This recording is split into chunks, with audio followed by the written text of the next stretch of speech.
Hey, yo.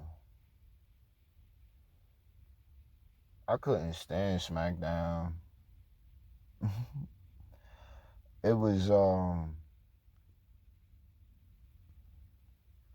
I just watched a couple of hours ago, earlier this morning, and I had to really take it in this show.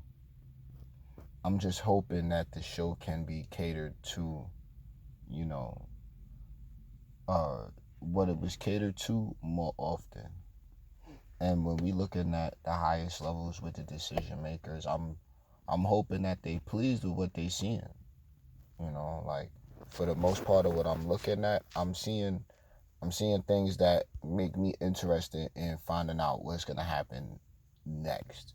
Not even next week, just as far as okay, all of the segments. Okay, why are you gonna follow that? But then after that, it's okay. What's gonna happen with the superstars next week and their little rivalry they have going? Man, that was a lot of how I was feeling so far as SmackDown this week. Certain things, nitpicky, but ultimately, man, an enjoyable show. That's how I felt about it. So, how did it go, man? Who was there? All right, Charlotte and Shotzi beat Io and Bailey. Not crazy about champions losing in the matches, but at the end of the day, we seen where it is. Looking at the whole women's division right now, this was one of those uh, big baby face for matches for Charlotte. Like, hey, look, she's a baby face. Hey, look, everybody loves Shotzi on her new change. So look at how much Charlotte's a baby face. That's what I was seeing that match. Bailey and Io were there. I'm looking at the politics. I understand. It's about time to get the women's tag titles back in the mix. We need strong Judgment Day level energy among the fronts now. There have been stables, they've been established. People know who's who. So I think right now would be best um, to start getting some dominant factions across the board.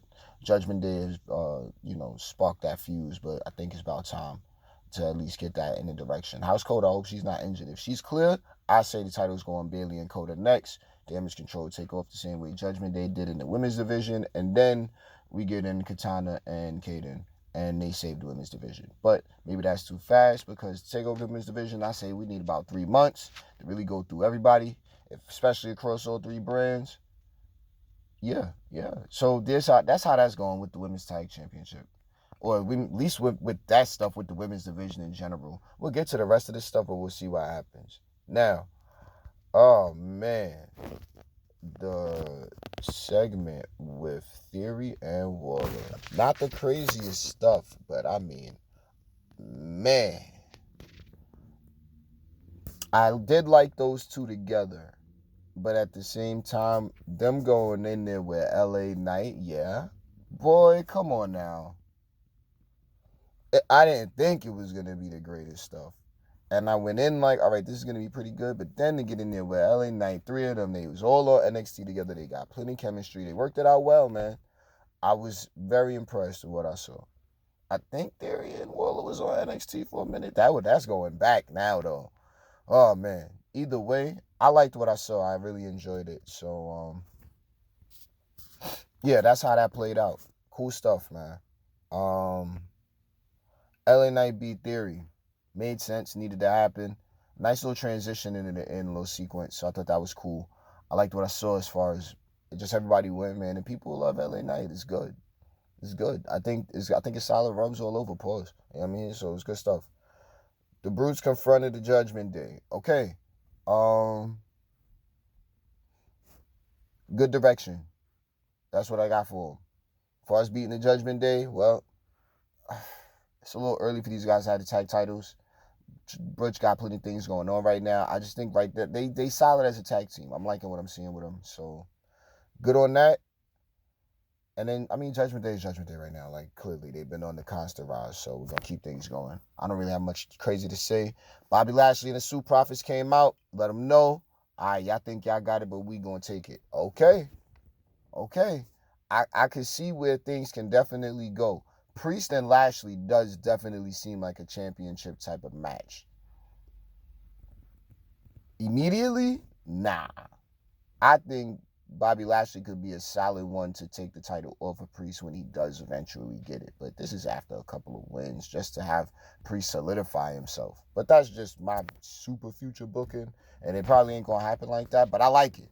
I like it. Tag division is really heating up, man. It's heating up.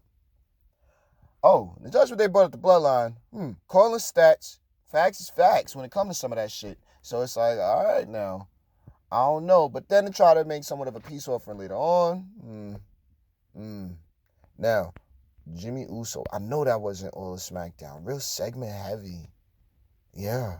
All right. This Jimmy Uso stuff. I mean, they split the Usos. They're giving them storylines. They looking like they own solid, singles competitors.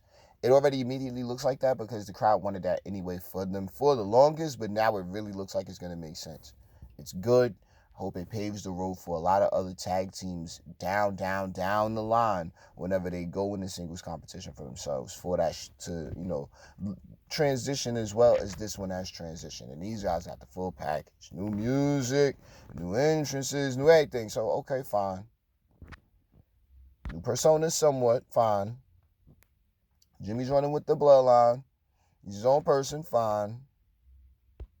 Jay's on Raw doing whatever he's doing, fine.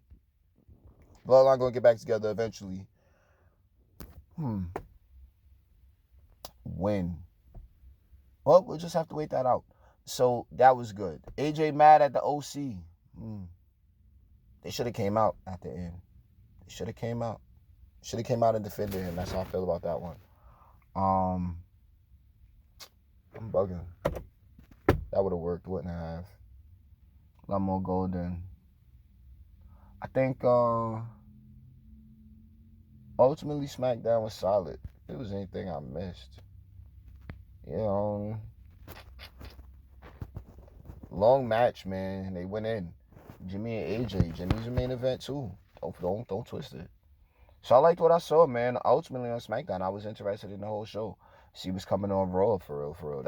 That's how I was feeling about SmackDown. Like, okay, now what's about to happen on the 3-hour show now? But then the 3-hour show has to actually follow up, and I couldn't even remember. I couldn't tell you what the fuck's going on Raw if I didn't go to the page right now. I couldn't tell you. I can't remember nothing because Judgment Day done destroyed the brand split, and I mean, what are we doing right now? Who's the champion up there right now? Gunther. Gunther just won against Chad Gable, and Gable deserves everything he's getting, including. I think Gable should win the match immediately. Like, Gunther's now longest reigning. Gable's next champion on Raw. Or next pay-per-view. Let's make it happen. I don't know. But make it happen. Just to give it some sort of a story is a lot. It's a lot of momentum with the Intercontinental Championship right now. So I think that momentum can really shift. Not in a form of hot potato, but Gunther's already solid. Let's move him on up that ladder now. You see what I mean? Who is the champ? Well, Roman's undisputed. Gunther going at Seth. That could be something. But I think Gunther should run at Roman now because that's the only one Roman ain't beat. Unless I'm bugging. Have I missed out on something? I don't remember. That would be a super throwback now. But I don't know. I think it's a wave. Either way, that was SmackDown, man. Let me get up out of there. I got other moves to make. So, you should subscribe now. Already told you. Do that. Appreciate the time. Take your time. And I'm going to catch you for the next one.